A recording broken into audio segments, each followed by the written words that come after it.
Já comprou todas as prendas de Natal? Lembrou-se da sua? Estamos a oferecer 40 passes anuais da Zone e um deles pode ser seu. Assine hoje até 55% de desconto e habilite-se a ganhar. Tudo em observador.pt. A ideia era fazer uma pool de gente rica para financiar o MDLP. E o António Champalimau disse que financiaria tudo, desde que fosse afastado o general Spínola. Porque o general Spínola era burro.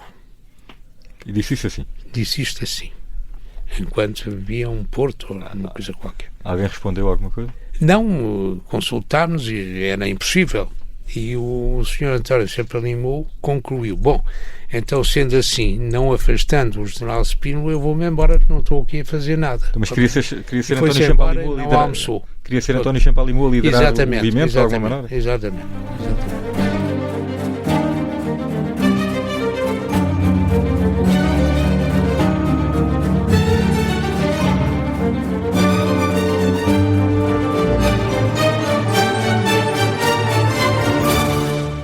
Olá, bem-vindos ao A Vida em Revolução. Eu sou Rui Ramos, historiador, e comigo está o Pedro Jorge Castro, jornalista.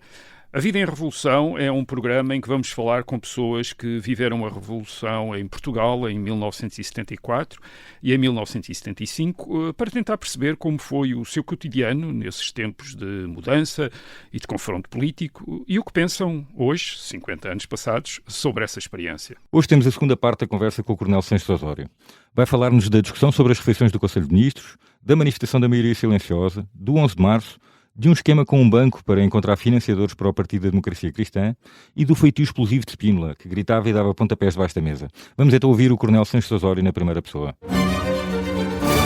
Essa sua participação no segundo governo provisório com o primeiro-ministro, que é o Vasconcelos, o general Vasconcelos, teve aquela sensação, já nos disse aqui, mas teve mesmo a sensação que Vasconcelos estava a ser teleguiado, dirigido ou estava a tomar iniciativa, enfim, ou estava a ser mais papista do que o Papa. O coronel Vasconcelos conhecia muito bem, era de engenharia. Pois. E eu também.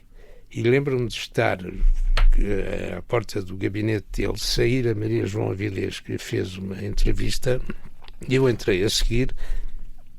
E o Vasconcelos perguntou-me, conhece esta jornalista? Eu conheço. Então é fascista com certeza, disse ele. Pronto. Mas tinha havido uma discussão grande sobre as refeições.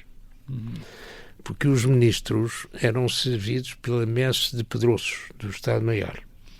E vinham os criados e as refeições e tal, e sentaram-nos todos à mesa. E o Vasconcelos... Então estavam todos juntos? Estava no Conselho de Ministros, demorava horas. E sentaram-nos todos à mesa. E o Vasconcelos achou que não era próprio, mas que tinha que ser de pé. E as pessoas continuam a vir de Pedroços e as pessoas serviam-se e sentavam-se, porque as pessoas comem sentadas, não é? E eu, por graça, sugeria ao Vasconcelos: vá à manutenção militar e mande vir uma tenda e, em vez de almoçarmos aqui, vamos fazer um piquenique no jardim, armar a tenda. Bom, como é que isto acabou? Acabou por ele encomendar sanduíches numa leitaria na Calçada da Estrela. Eu acho que o coronel Vasconcelos era um bem-intencionado, um pouco avariado da cabeça, mas não era do PC. Porque que é esta a minha conclusão? Nas manifestações do 25 de Abril, na Avenida da Liberdade, aquela manifestação é organizada pelo PC, o que é ótimo, porque poupa trabalhos e desorganizações à Associação 25 de Abril. E as pessoas importantes da manifestação formam-na Alexandre Herculano. E depois a linha hierárquica vai até à Fontes Pereira de Melo, ao Marquês de Pombal. E quem se meter nas primeiras linhas e não dever estar lá é empurrado, quer dizer, discretamente, e vai, quando dá por ele, está na última fila. Ora, o Vasconcelos ia para a última fila. Portanto, não era suficientemente importante, acho eu. já o conhecia antes? Qual era, já. Como é que era a imagem que tinha dele antes e depois passou a ter? Como é que foi essa... Nessa célebre reunião do Coronel Pimentel, na direção da Arma de Engenharia, a seguir à reunião, o Coronel Vasconcelos perguntou-me qual era a posição dos paraquedistas. Isto foi dias antes do 25 de Abril. E eu respondi-lhe, logo se vê, quer dizer, pronto. Mas não pode haver sangue, dizia-me o Vasconcelos. Se tiver que haver sangue, há. Pronto. Quer dizer, era a preocupação dele. Era a preocupação dele. E como é que isto acabou? Acabámos vizinhos. Eu morei às tantas na Avenida dos Estados Unidos da América e dava uma volta depois do jantar, novamente, para cruzar o terço. E o Vasconcelos saía para passear o cão. Mas passeávamos os dois e eu acabava por não cruzar o terço e conversávamos os dois, porque ele morava na Avenida dos Estados Unidos da América também. Pronto. E aí davam-se bem? Andávamos bem. De onde é que vinha esta ideia? Pronto, como professor, ele foi professor de pontos na Academia Militar. E era um professor extraordinário. Chato, de bom que era, porque se fazia uma pergunta qualquer e ele explicava, e depois explicava tantas vezes e tal, até o aluno saber aquilo de cor e salteados, e eu, quer dizer... Portanto, também foi para o 25 de Abril com a ideia de que a guerra tinha de acabar. Sim, tinha acabado e que nós tínhamos sido vencidos, e foi o que aconteceu. E a descolonização, que foi uma desgraça por vários fatores, mas um dos quais é que as nossas tropas deixaram de combater. E isso foi discutido, foi conversado, por exemplo, a nível do governo provisório no verão de 74? Não, isso foi conversado no Estado-Maior. Aliás, ainda durante o curso, no mesmo grupo, o Coronel Vítor Alves Costa Brás, antes do 25 de Abril, António Barrento, Costa Brás, Vítor Alves e eu fizemos um estudo da situação estratégica do país, em que chegámos à conclusão que a guerra estava perdida. Houve um grande problema, porque o trabalho tinha que ser apresentado aos alunos todos, e houve um enorme problema com o Coronel Costa Brás, porque o Coronel Costa Brás dizia que não era conveniente nós pormos aquela conclusão que a guerra estava perdida. Houve ali umas hesitações e nós acabámos por fazer essa conclusão. E como é que isso foi recebido? Bem, isso foi recebido bem, porque os militares estavam conscientes do problema. Que se refletia nas dificuldades logísticas. Esta coisa do motor de arranque, por exemplo, parece insignificante, mas se nos reportarmos à guerra atual na Ucrânia e termos carros de combate X, Y, Z, como é que funcionam os parafusos? Basta pensar nos nossos automóveis. Os parafusos do Peugeot não entram no Opel e os do Opel não entram no Mercedes. Como é que se resolve este problema logístico? Diz-se-á atualmente, mas a Inglaterra tem a única força na Europa capaz de atuar, a Inglaterra e a França. A França é autónoma e a Inglaterra? A Inglaterra não, porque tem o material dos Estados Unidos. E, portanto, os parafusos vêm dos Estados Unidos. Se não vierem os parafusos, para tudo. E era a situação em que... A situação logística na guerra colonial era essa. Porque não se punha tanto o problema de não termos dinheiro para comprar o material, por um lado, não nos vendiam. E, por outro lado, o material estava obsoleto e já não fabricavam as munições para aquele material. E achou que no verão de 74, por exemplo, o general Spínola tinha essa visão também? Também partilhava essa visão? Tinha essa visão, e o general Spínola fez na Guiné uma coisa revolucionária, que foram os congressos do povo. agora chamar-se-ia populismo. O que é que ele fez? Reuniu o pessoal liderante das 37 etnias e fez um grande congresso, umas grandes reuniões, e discursava diretamente para o povo e assim apaziguou grande parte dos movimentos na Guiné, que continuam a ser, porque são 37 etnias que não se entendem uns com os outros, quer dizer, a coisa não é simples. Pois. Mas isto foi um início. Agora, isto também, e era a ideia do Spínola, não podia ser transmitido para as outras colónias porque eram problemas completamente diferentes. Certo. E em 74, no verão de 74, em 74 a coisa começou. Como é que eu vou expressar isto? Lembram-se do Congresso dos Combatentes? Em 73, sim. Em 73. Houve um grande movimento para lutar contra o Congresso dos Combatentes, porque os oficiais do quadro permanente não eram chamados, nem tidos, nem achados para o dito Congresso. Bom, lembro-me no Estado-Maior, no intervalo, eu estava no 3º ano, para aí, e fui com os papéis, um abaixo-assinado, à turma do 1º ano, ao chefe de turma, entregar-lhe os papéis e disse-lhe qualquer coisa deste género: olha, está aqui isto, assina e passa para os outros assinarem. E o cidadão a quem eu dei esta instrução ficou branco. Ficou branco e eu realizei que eu estava a praticar uma violência extraordinária para com aquele camarada. Porque ele tinha lutado, tinha-se esgatanhado para chegar àquela posição e eu estava ali, en passant, a destruir-lhe a vida, a destruir-lhe a carreira. E realizei, não posso fazer isto. Tirei-lhe os papéis outra vez e dei ao Garcia Leandro.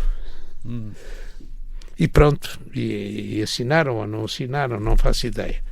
Mas isto é para expressar o meu ar de revolta, e o ar de revolta que se praticava no meu curso.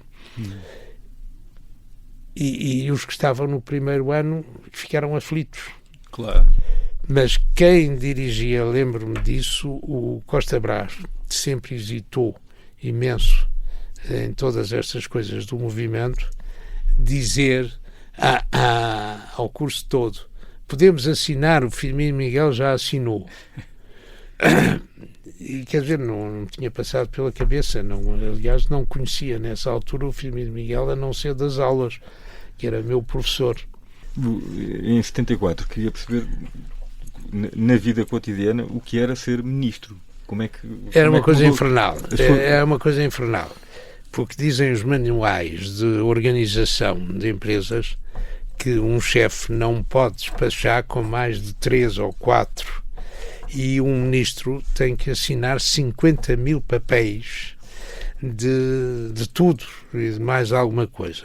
A tal ponto que já eu tinha sido expulso do Exército. Fui expulso em 74, ainda depois do 11 de março, em 75. Em 75. Já tinha regressado, já tinha estado preso, tinha sido libertado, ainda decorria o processo que só acabou em 77, ou já coisa por aí. Assim.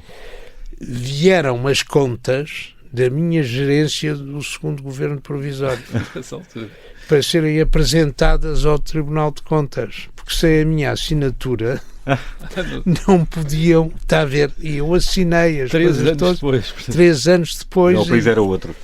O país era outro. Não, mas é que o Tribunal de Contas não aprovaria as contas sem a minha assinatura. Outra ingenuidade, que também vale a pena, era presidente do Supremo Tribunal de Justiça, o conselheiro José Osório, que, segundo o coronel Vasco Gonçalves, devia ser saneado. Simplesmente não se podia sanear o Presidente do Supremo Tribunal de Justiça. E o Dr. Zenha disse, mas faz-se aqui já um decreto a obrigar os conselheiros a elegerem por voto secreto o Presidente. Redigiu o decreto em pleno Conselho de Ministros. Em pleno Conselho de Ministros. Aquilo foi para o Diário da República. O que é que aconteceu a seguir? Uma coisa que pôs pendurado no teto o Coronel Vasconcelos. Os conselheiros votaram e elegeram por voto secreto o conselheiro José Osório. Outra vez. Que acabou por se demitir. Mas isto é para ver como é que as coisas se faziam. E foi nomeado um magistrado do Ministério Público para fazer uma sindicância à Secretaria do Estado da... como é que se chamava? Da Informação e Turismo. O Secretariado Nacional da Informação. Exatamente. E eu constatei que esse magistrado levantou um inquérito e fez uma acusação ao ministro Raul Rego, meu antecessor, porque tinha utilizado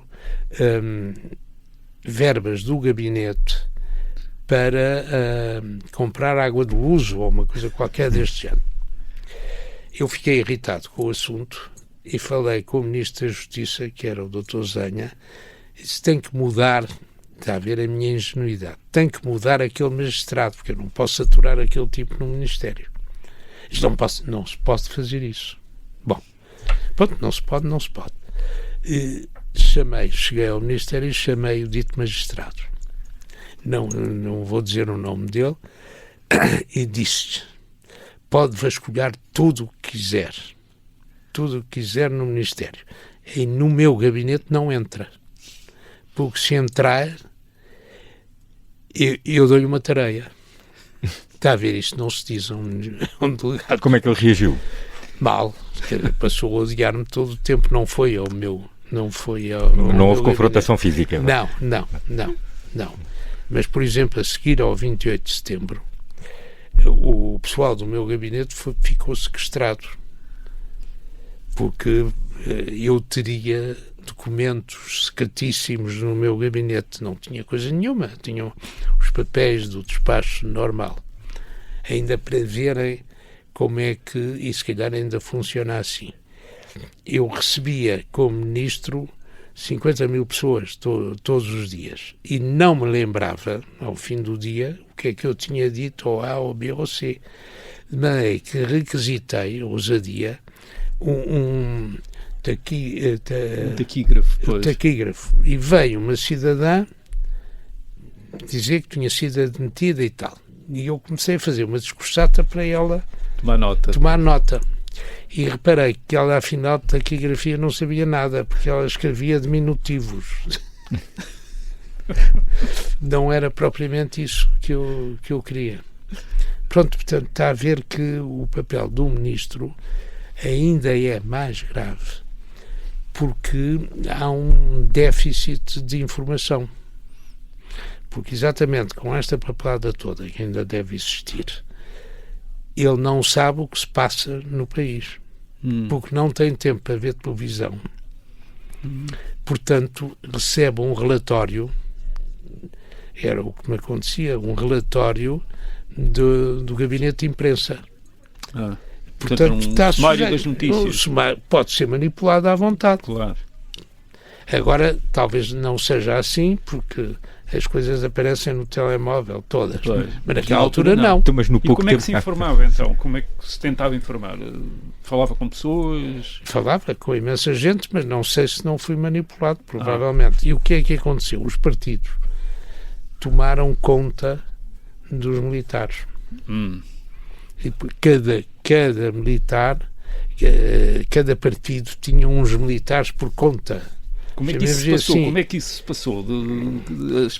Havia abordagens, conversas? Não, por exemplo, eu reuni no meu gabinete diretor-geral da informação um grupo de amigos meus que eu conhecia de posições políticas desde a mais terra juventude, da causa monárquica, do debate, enfim, que que estava ligado a eles. Quem foram esses?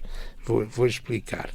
O Fernando Botelho de Albuquerque, que foi presidente da Casa de Mateus, o Jorge Sá Borges, o Júlio Castro Caldas, um grande amigo meu, o Carlos Macedo. Qual era a minha ideia? A minha ideia é que eles formassem um conselho meu, porque eu sabia o que é que ia nas cabeças deles. E fizemos várias reuniões, exatamente na minha perspectiva, para lhes entregar a comunicação social.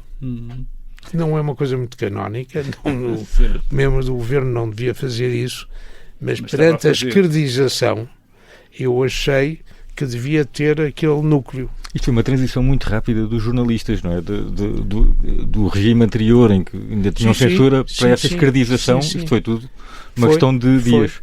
Isso também deve ter gerado uma grande conflitualidade. Não. E eu cheguei à conclusão que os jornalistas não percebiam nada de jornalismo. Como é que se fazia um jornalista? Os jornalistas eram cidadãos que tinham chumbado na universidade e tinham 2 escapadelas, estou a fazer uma caricatura.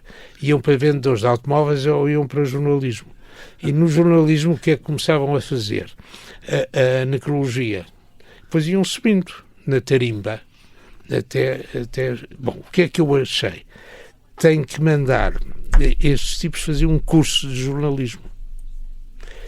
E a primeira leva fez um concurso com testes, uma coisa, digamos, um concurso público, foi o que se fez na altura, e foram para a France Press. Chegaram a Paris e o que é que fizeram? Revolucionar a France Press. E foram todos corridos.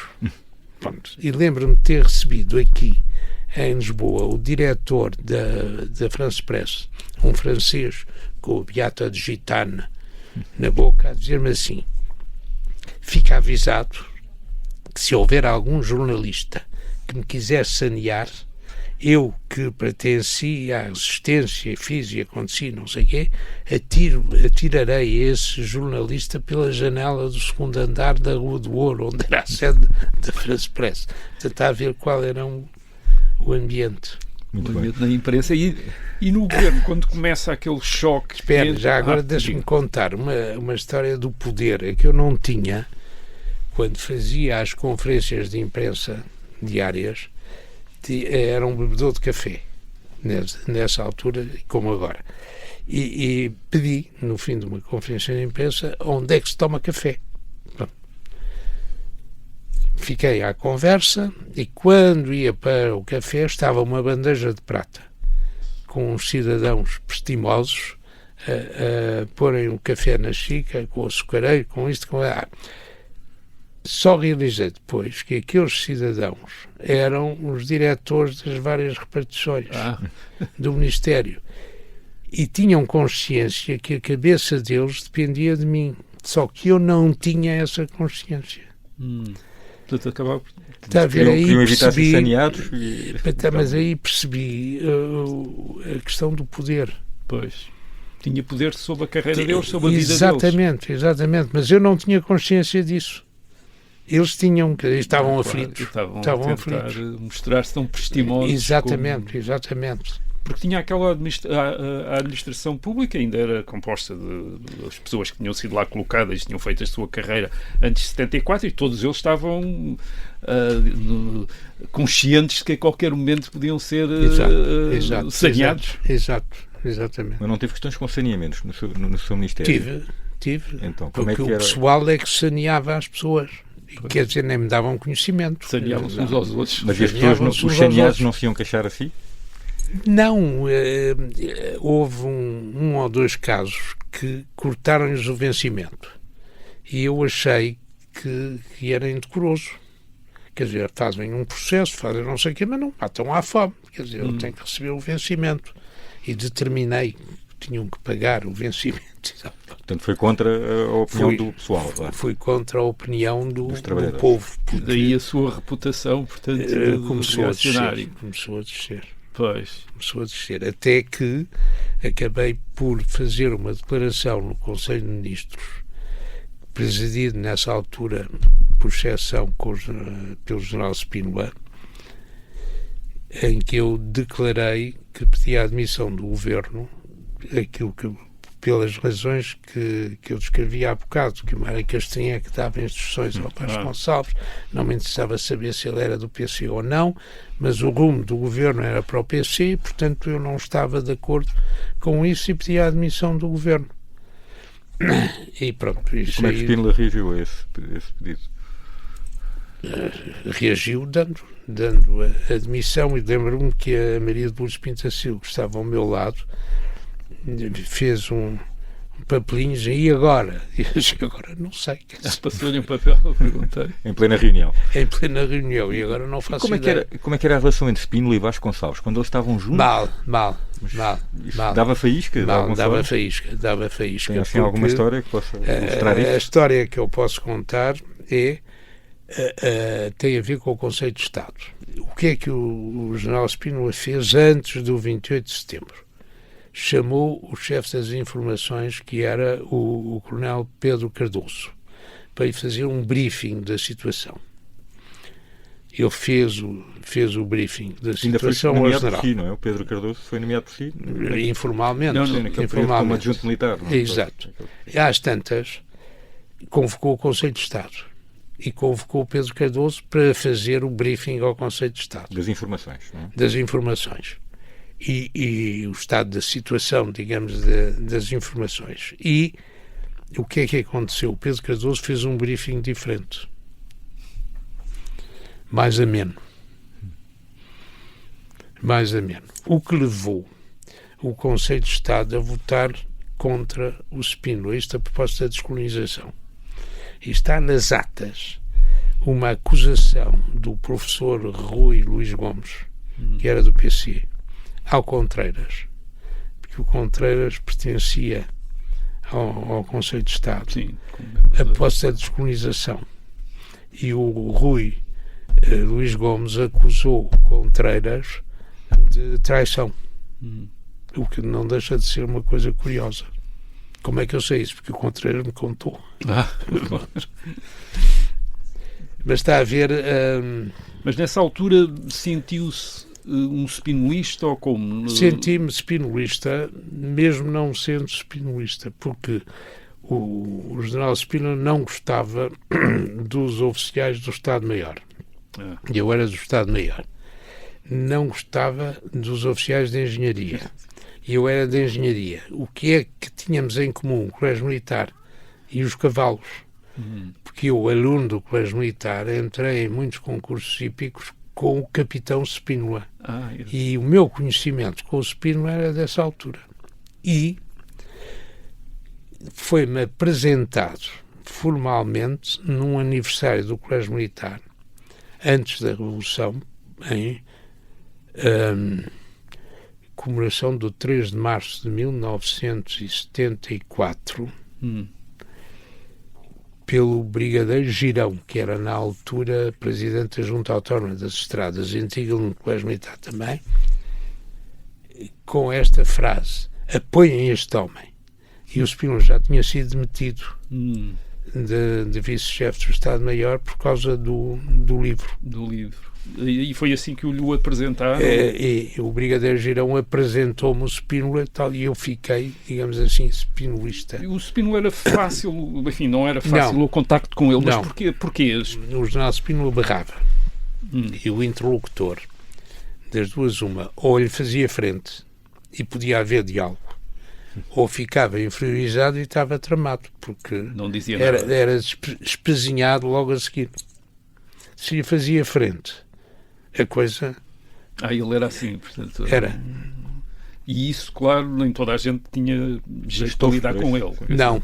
Mas achou que ele não foi hábil a lidar com as pessoas em 74? Não. Por exemplo, na sequência da lei de 7 de junho da independência. Sim, de 774, sim. Eu levei-lhe a pequena edição que o Ministério fez para ver se eu concordava, e dava um título. Ele leu, e o título que ele referiu é: isto só pode ter um título. É o discurso da traição. Claro que não pôde ser esse, mas foi pronto, isso que ele disse. Foi isso que ele para disse. Ele próprio, para o discurso dele próprio. E para ver como é que ele reagia, ele interferia na televisão. Diziam-lhe que tinha passado um programa assim assado, e ele reagia e dava-me ordens. E quis ver um determinado programa, já não me lembro exatamente qual. Sei que era presidente da televisão, o professor Manuel Belo. Vimos o programa. Durante a visualização do programa, não sei, não me lembro exatamente, mas o general Spínola, o general Spínola insultava o presidente da televisão. Dizia coisas e tal. Fim do programa, abrem-se as luzes e há um tipo que se levanta lá do fundo. Quem é você? Perguntou o Spínola. Eu sou o presidente da televisão, que tinha sido insultado durante o tempo todo, e tinha-me dado ordem para demitir o presidente. E ele, perante o professor Manuel Belo, ele disse: bom, então já sabe, está demitido. Bom, o que é que isto resultou? Numa coisa paradoxal. Eu achei que tinha sido maltratado o professor Manuel Belo, e acabou por ser nomeado embaixador na OCDE. Como é que isto evoluiu? Coincidimos os dois em Paris, ele embaixador da OCDE e eu clandestino, terrorista e não sei o quê, exilado. Nessa altura, em Paris, estava o António Barrento no curso superior de guerra em França. Estava o meu amigo Luís Sousa Lobo, na chefe de gabinete a Maria de Lourdes Pintacil da Unesco. Estava eu, terrorista. Estava o embaixador Coimbra Martins, embaixador em França. Rebentou uma bomba no caixote de lixo da Embaixada de Portugal. E o Coimbra Martins foi dizer para a televisão que tinha sido eu. O que é que me aconteceu? O prefeito mandou-me chamar. E eu expliquei, lá está a coisa que era, na altura eu disse isto: diga ao embaixador, não fui eu, mas diga ao embaixador, se eu quiser rebentar uma bomba, rebentará debaixo da cama dele, não é no caixote do lixo. Mas ainda voltando, portanto, mas isto só para dizer que reuníamos-nos em alegres jantares em Paris, porque em casa uns dos outros e tal.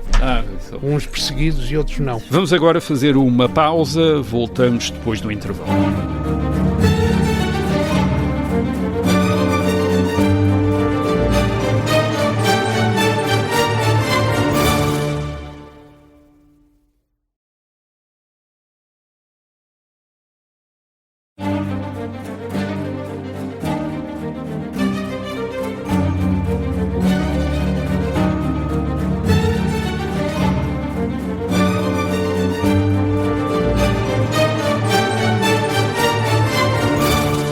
Voltamos então para a segunda parte da conversa com o Coronel Sanches Osório. Mas ainda voltando àquele tempo do General Spínola, portanto, na prática está do lado do General Spínola, mas combina coisas com ele, consegue conversar com ele, ou como é que é?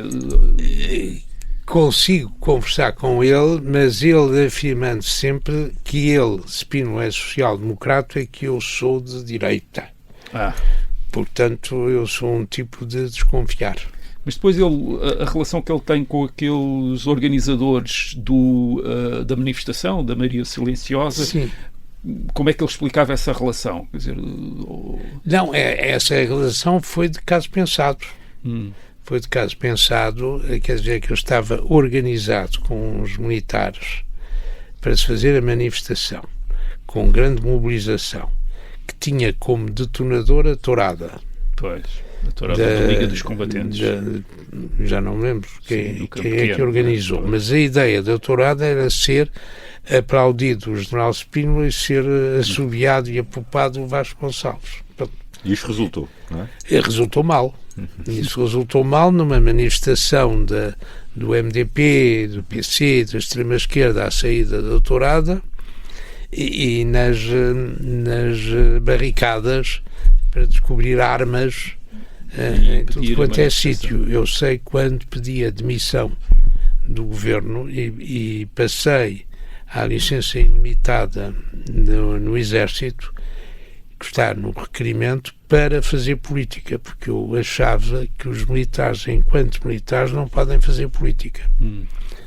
E, portanto, passei à licença ilimitada. E quando saí do Palácio de Belém, estava um único manifestante ao portão, que era o pintor Nuno Siqueira, todo vestido de preto a bater palmas. Mas era uma única pessoa de uma grande manifestação.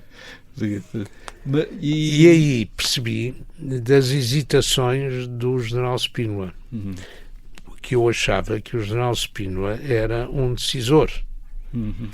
E nessa altura da manifestação constatei que ele decidiu tudo e o seu contrário ao mesmo tempo. Hesitou. Mas envolveu-se na preparação? Não. Esteve envolvido na preparação? Estive. Como, exatamente? Apoiando o general Spínola. Mas distribuiu bilhetes, por exemplo? Não, nem pensar. Mas ele sabia que eu, dentro do governo, estava com ele. Mas mesmo assim não lhe dava...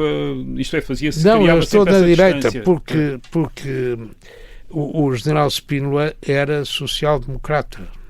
É o que ele dizia, quer dizer, e como eu não sou social-democrata nem socialista, portanto eu era de direita, não. Tu acompanhou o processo de demissão dele? Não. Acompanhei, porque o discurso todo está certíssimo, a conclusão é que está errada.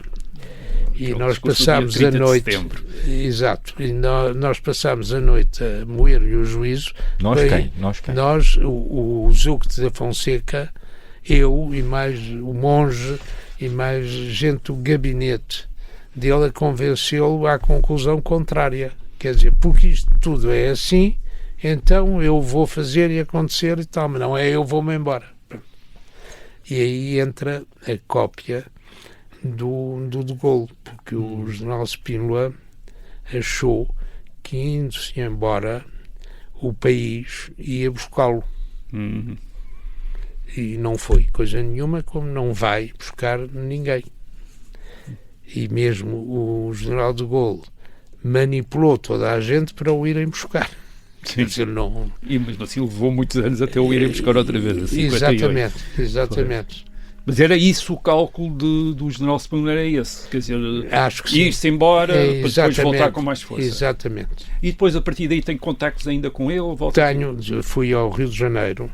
Não, mas isso mais tarde. Eu estou a dizer entre, portanto, setembro de 74 e março. Em contacto e março de 75. Porque eu fui para o Partido da Democracia Cristã. Exato. Não fui fundador do Partido da Democracia Cristã, porque o que é que se passava com os partidos? Passava durante esse período todo. Os partidos precisavam de financiamentos. Portanto, trataram de se inscrever nos movimentos europeus da mesma linha ideológica, com a ideia de receberem financiamentos. O Partido da Democracia Cristã trilhou esse caminho, mas fez uma coisa que foi inédita, foi a primeira vez que se fez em Portugal. Cometendo uma ilegalidade, um amigo deu a lista dos médios e pequenos, para utilizar a terminação marxista, dos pequenos e médios depositantes do Banco Nacional Ultramarino. E o que é que o PDC fez? Carta a todos esses pequenos e médios depositantes. E tínhamos uma bicha à porta do PDC, na Barata Salgueiro, pessoas a darem 5 mil escudos, 10 mil escudos, fazendo o que agora seria um crowdfunding. Um crowdfunding, exatamente. Resultado disso, o PDC tinha dinheiro, o CDS não tinha. Pois. Concorríamos os dois a uma inscrição na União Europeia da Democracia Cristã. Só para não deixar passar, o amigo era administrador do Banco Nacional Ultramarino? Não, era funcionário do Banco Nacional Ultramarino. Portanto, secretamente, ilegalmente, porque não podia fazer isso, mas fez. E era da direção do PDC, de alguma maneira? Não, era um apoiante do PDC. E fez isto. Portanto, uma parte significativa dos depositantes foram, de facto, dar dinheiro exatamente. Um estratagema e isto levava-nos a não depender dos grandes financiadores, que são os do costume, os violas da altura. E levam sempre, digamos, as grandes empresas, para utilizar a fraseologia atual, dão dinheiro a todos os partidos, proporcionalmente às benesses que acham que vão obter. Isto é assim que funciona. Aliás, curiosamente, fui um dos grandes apoiantes do PDC, foi o Karl Conde Schönborg-Wiesenthal, casado com a Graziella Cadaval, filha da Olga Cadaval, que era alemão, que se naturalizou português para casar com a Graziella Cadaval. E ele era o principal financiador na altura da CDU. E ele é que me levou, a CDU alemã. E ele é que me levou a ter contactos com a CDU, com todos os democratas cristãos europeus. Que era um cidadão riquíssimo e de uma modéstia extraordinária. Andava em Lisboa de elétrico, com uma pastinha, metropolitano, ninguém dava por ele.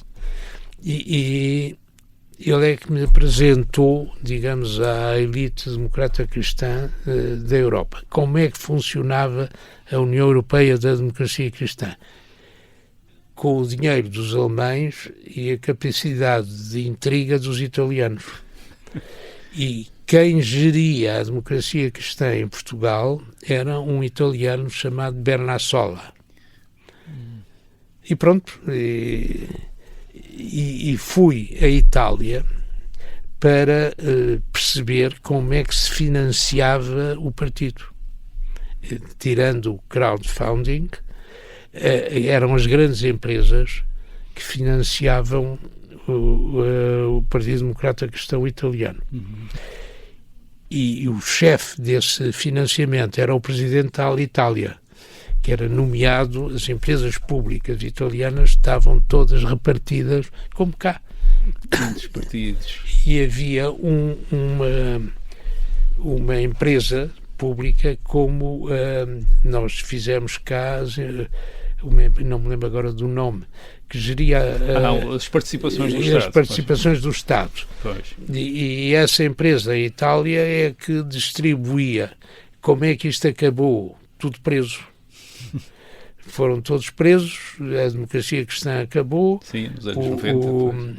O liberal ou socialista, já não me lembro exatamente, que foi para a Tunísia. O socialista Bettino Craxi. Bettino Craxi, exatamente. Que era um grande amigo do Dr. Mário Soares. Foi para a Tunísia. Pronto, mas isto é para ver o descalabro. Nessa altura estava, portanto, no Partido da Democracia Cristã. E organizei um comício no Pavilhão dos Desportos, em fevereiro de 75. Estava o Pavilhão dos Desportos cheio. Quantas pessoas, mais ou menos? Não faço a menor ideia. Mas uns milhares de pessoas. Simpatizantes do partido? Não eram necessariamente curiosos, gente de todos os lados. O que é que aconteceu? O MRPP, capitaneado pelo... Arnaldo Matos? Não. O Durão Barroso. Cercaram o pavilhão, veio a GNR, eles desfizeram uma esplanada que havia ali, os cavalos da GNR tropeçavam, aquilo acabou tudo à tareia. O desafio que eu lancei é que o Vasconcelos dizia que o governo era cristão. E então, se o governo é cristão, lancei eu nessa altura, porque é que o Partido da Democracia Cristã não está no governo? Bom, quer dizer, aquelas coisas que se dizem no comício. Aplausos e tal. No 11 de março, eu tive no dia 10 de março, reuni-me com o Firmino Miguel, porque isto foi a manifestação em fevereiro. No dia 10 de março, perante a tal lista dos tipos que iam ser abatidos, que eu nunca vi. A Matança da Páscoa, não é? Exato, a Matança da Páscoa. Mas nunca viu a lista? Nunca vi a lista, não faço a menor ideia, sei que me chegou essa informação. E reuni-me com o Firmino Miguel para pedir ao Firmino Miguel para ir para o pé do Spínola, para o Spínola não fazer asneiras. Onde é que fizemos a reunião? No Hotel Altis, sobre loja, no bar, o que é aquilo.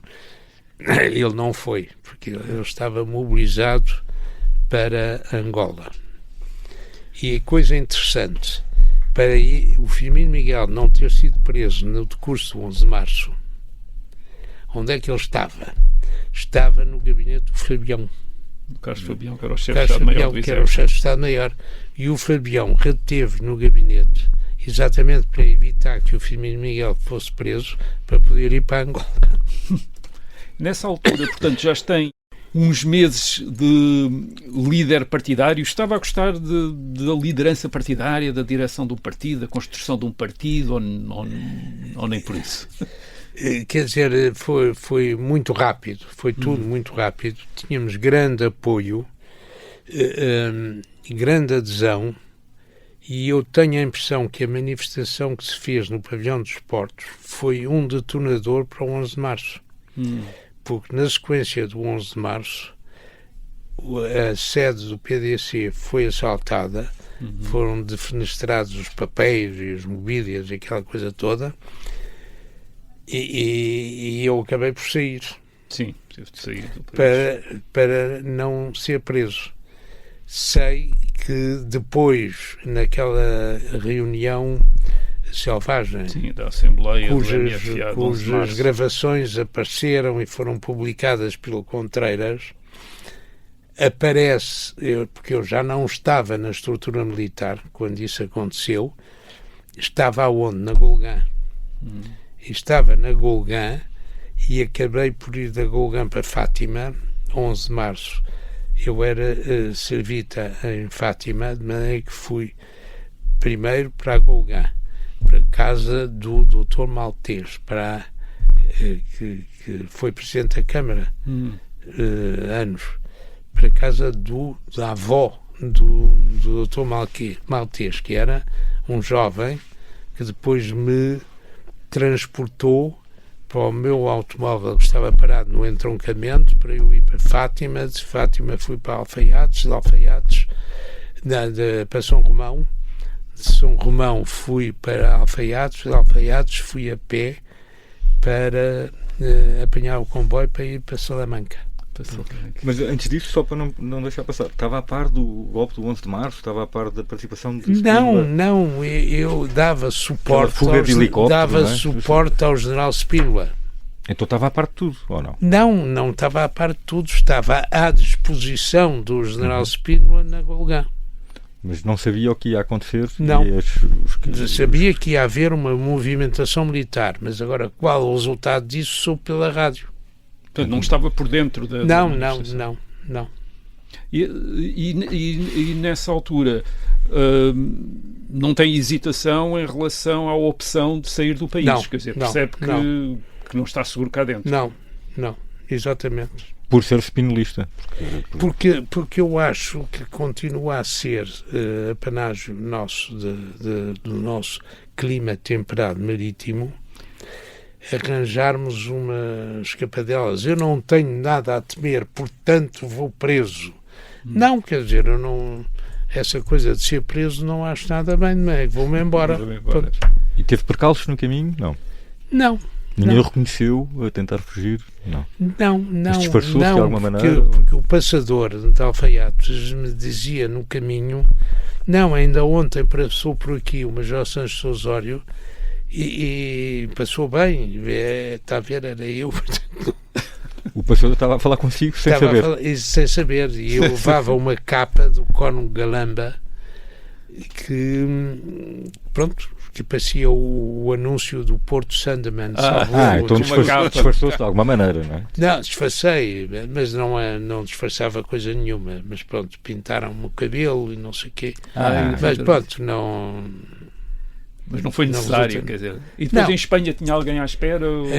Não, em Espanha tinha amigos em Madrid que me alojaram e depois redigi e gravei o livro O Equívoco do 25 de Abril. E acabei por reunir-me em Paris com o editor do livro. Gravou? Quer dizer, ela enganou del 25 de Abril. Mas gravou uma conversa, é isso? Não. Gravei. E esse livro foi editado pela SEDMAI, que era uma editora do grupo restrito de conselheiros do que veio a ser o Juan Carlos, que era o Soares, o Afonso Osório e os 4 ou 5 que eram do Conselho do Juan Carlos. E esses que tiveram depois na transição do Franco para o Soares. E depois vai para França? E depois vou para a França e de França Porquê é que não ficou em Madrid? Não, porque eu fui ao Rio de Janeiro. Ainda foi ao Rio de Janeiro. E pedir instruções ao Spínola. E quando cheguei, coisa curiosa, constatei que os portugueses que estavam no Rio de Janeiro com o Spínola estavam todos zangados com o Spínola e uns com os outros. E o Coronel Simas disse-me, logo que me viu de manhã, disse-me assim, não fales com o velho antes de falares comigo.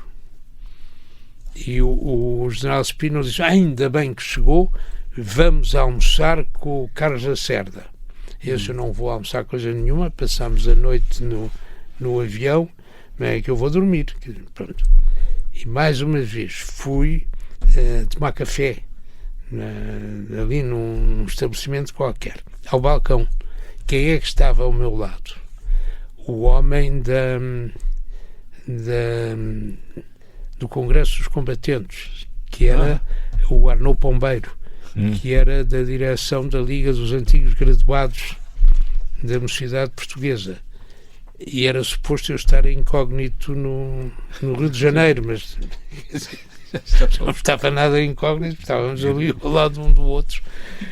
E pronto. Então, mas nesse momento em que vai ao Brasil pedir instruções a Spínola, mas não lhe passou pela cabeça, se calhar, mas porque é que vou continuar atrás deste homem que não tem estado a dar nada bom resultado? Não, mas é que eu tinha uma procuração do Spínola para ser, chamemos pomposamente, o Ministro dos Negócios Estrangeiros, em Paris. No exílio, no exílio, para tratar, e tratei, e arranjei uma reunião do general Spínola com o Conde Marranche, que era o chefe do SEDES. Sim, os Serviços Secretos franceses. Serviços Secretos. E aconteceu-me, coisa inédita, ir buscar o general Spínola ao avião, na pista, e mudarmos de automóvel num parque de estacionamento para irmos à sede do SEDES. E o que é que aconteceu aí? Eu funcionava de intérprete do general Spínola, que falava francês, só que tinha uma pronúncia execrável e tinha vergonha de falar. De maneira que eu levava pontapés por baixo da mesa porque eu amaciava as coisas. Amaciava o que ele dizia. E nessa altura é que os franceses tiraram todo o apoio ao Spínola.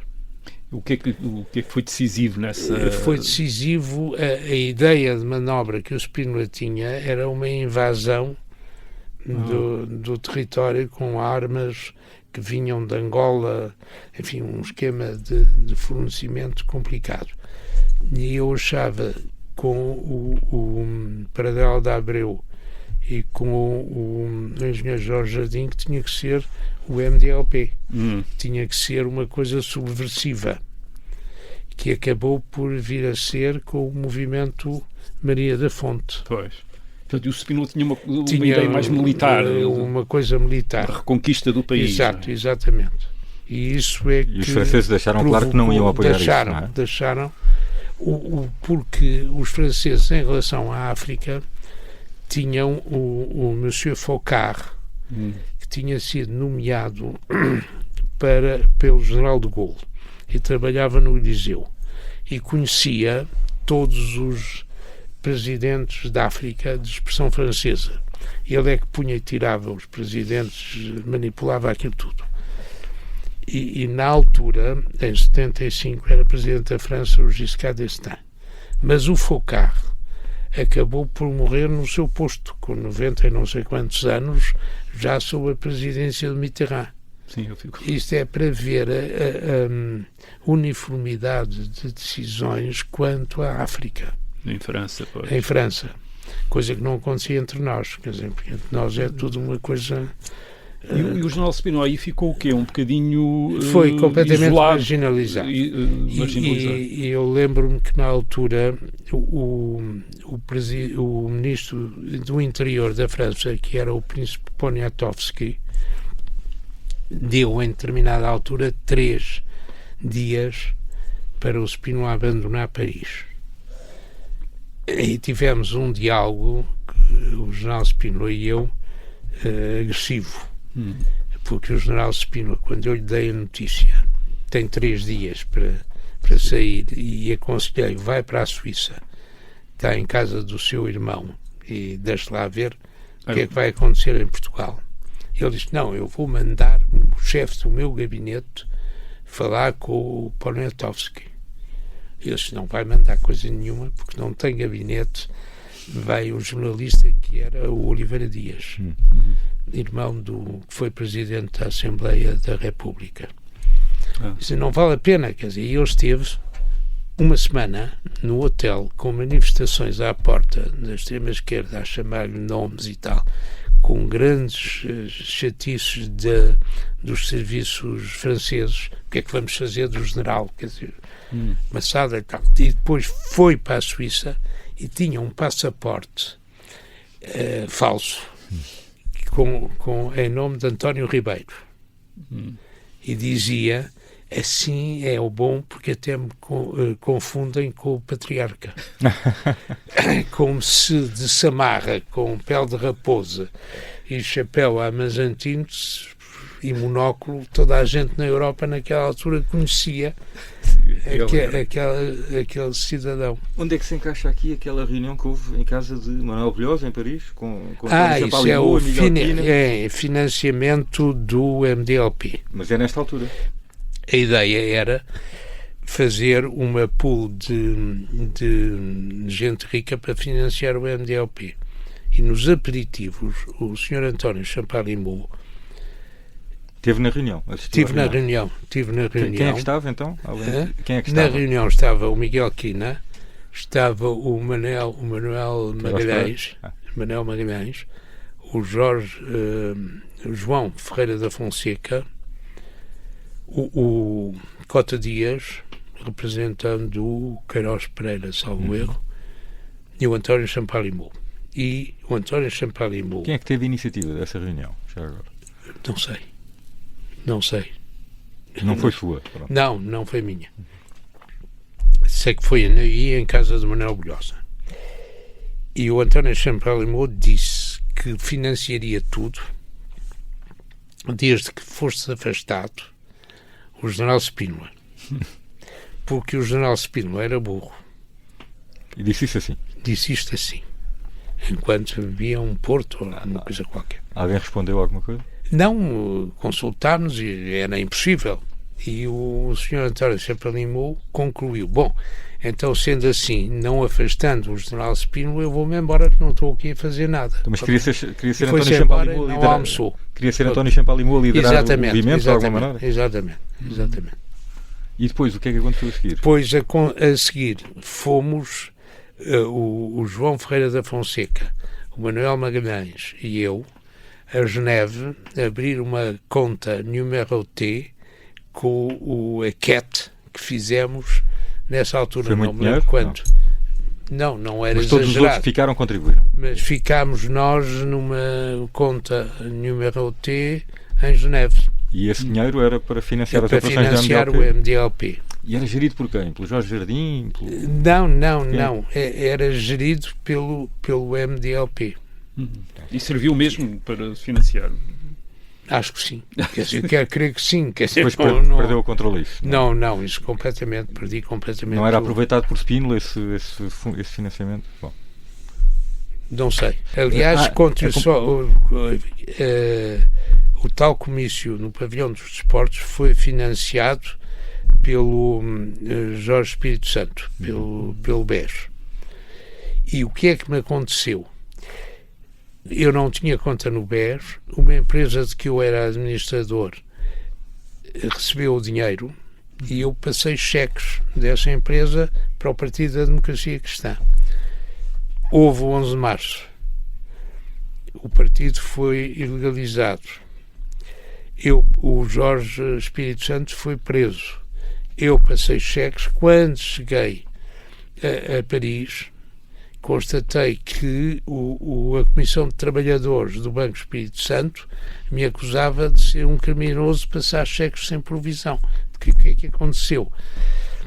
Não transferiram para a minha empresa o dinheiro do Jorge Espírito Santo, que tinha sido preso. Portanto, eu passei cheques sem provisão. Bom, então, isto, quando regressei a Portugal. Quando é que regressou? Regressei a Portugal para ser preso em 76.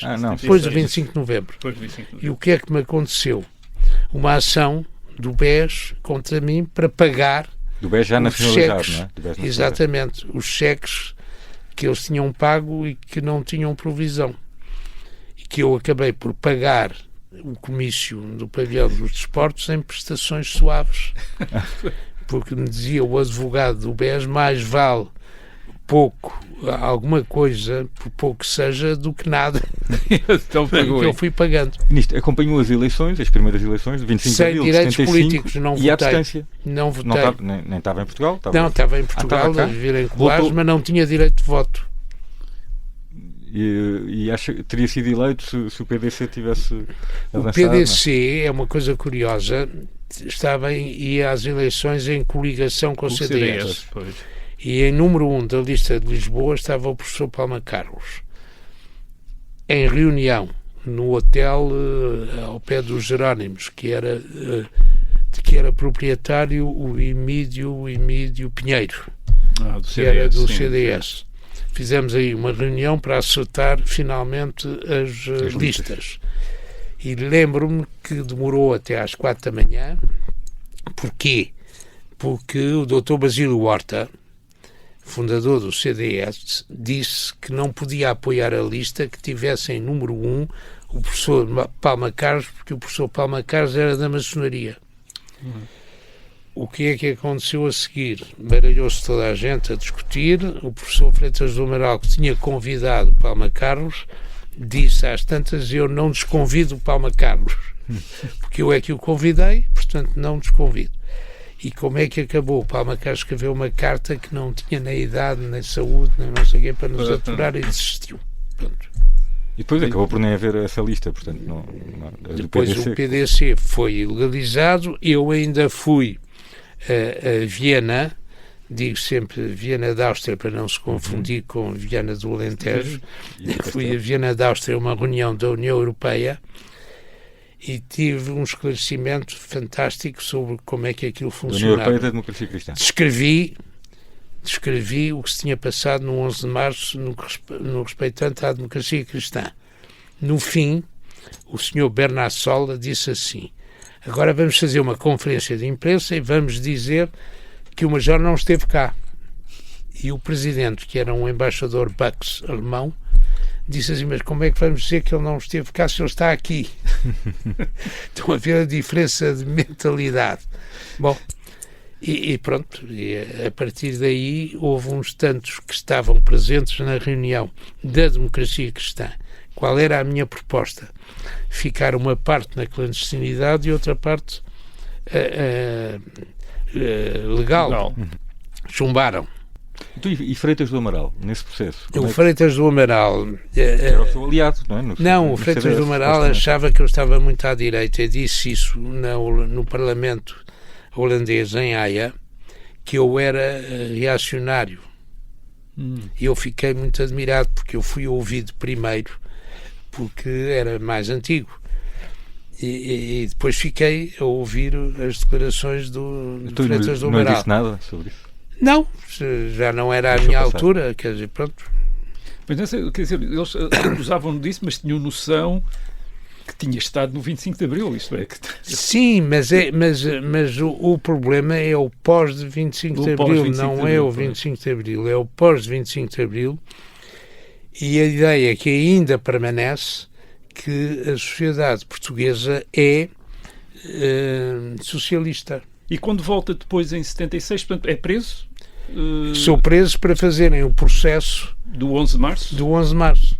E como é que é a sua prisão? Bem, é uma prisão já depois do 25 de novembro, mas como é que é? É uma prisão que, curiosamente, me puseram na mesma cela que o Major Silva Paes. O diretor Sim, porque éramos os dois majores e de engenharia. Então ficaram... E ficámos na mesma cela. E eu acabei por ter o recreio com o Major Silva Paes e com o Coronel Homero de Matos, que tinha sido diretor da PID também. Tinha sido, sim. Mas tínhamos os três recreio, o que foi instrutivo. E como é que histórias? Que conversas houve? Não, eu ouvia sobretudo as histórias do Coronel Homero de Matos, que era uma pessoa que adorava contar histórias.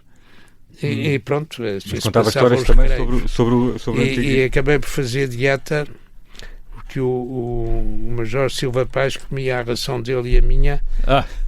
E pronto, estive uma semana preso, não é nada de extraordinário. Os antigos diretores da PID, que tipo de consciência é que eles mostravam nessa altura em relação ao que tinha sido o seu papel? Não se falava nisso. Algum tipo de não se falava nisso. Não se falava nisso. Ou continuavam a transportar uma mágoa? Continuávamos a falar. Pareciam ser pessoas com mágoa por aquilo que tinha acontecido?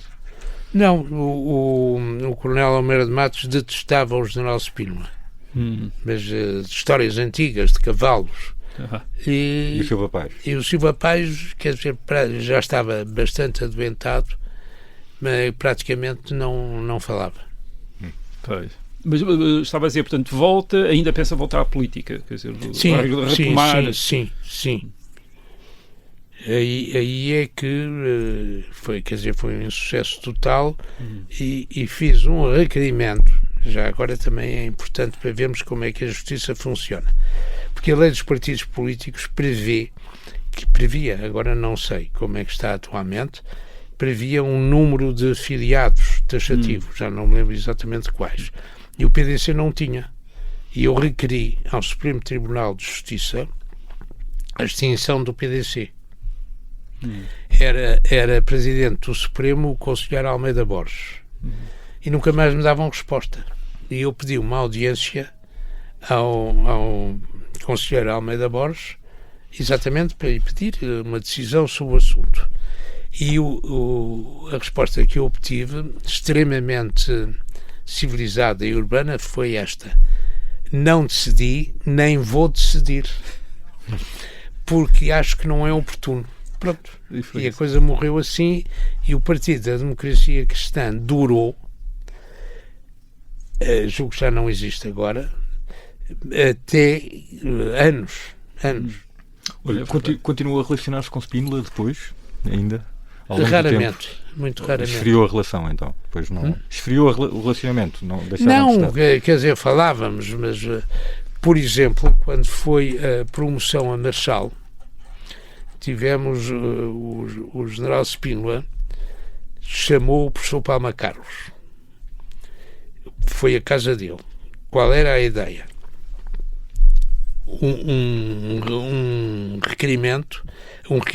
Um despacho para o general Eianes. O que é que dizia o despacho? Dizia, quanto ao número 1 é o que dizia que o Marechal Costa Gomes era isto, aquilo e aquilo outro, despacho. Quanto ao número 1, ao chefe do Estado-Maior das Forças Armadas para investigar. Quanto ao número 2, em que ele não queria ser marechal e tal, indeferido. Bom, e deu este projeto de despacho ao professor Palma Carlos para levar ao Eanes. No caminho de casa do Spínola para casa de Palma Carlos, raciocinou, chegou a casa, telefonou ao Spínola e disse: não, você que é grande amigo do Eanes, diga-lhe você. Eu não quero nada saber disso. Mas isto é para ver a capacidade de argumentação, de empatia que o Spínola conseguia das pessoas. Porque o professor Palma Carlos não disse logo. Não reagiu logo. Moral da história. Ele não queria ser marechal ao mesmo tempo. Houve uma reunião em minha casa, no Estoril, com a senhora Dona Maria Helena Spínola, o general Spínola, o António Ramos, a Helena e eu. Uma descompostura monumental do general Spínola a nós, António Ramos e eu, por acharmos que ele devia ser marechal. Como é que isto funcionava? O general Spínola tirava um monóculo e punha em cima da mesa. Isto significava que ia haver gritaria para não cair um monóculo. E com a gritaria, a minha mulher perguntou à sua Dona Helena, que dizia: António, tenha calma. Se o António tinha qualquer coisa, não era nada o António Spínola, era o António Ramos, que sofria do coração, mas podia exaltar-se, porque às berrarias do marido já estava ela habituada, quer dizer, não valia a pena. Portanto, o general Spínola foi sempre assim, um bocado histriónico, excessivo, e isso perturbava também as relações, não? Claro. Pois. Dessa vez, em Paris, ele chamou-me traidor. Portanto, mas ele também perdia a cabeça. Perdia. Muito bem. Muito obrigado por ter vindo ao nosso programa. Foi um Muitíssimo privilégio. obrigado. Foi ótimo. Nada.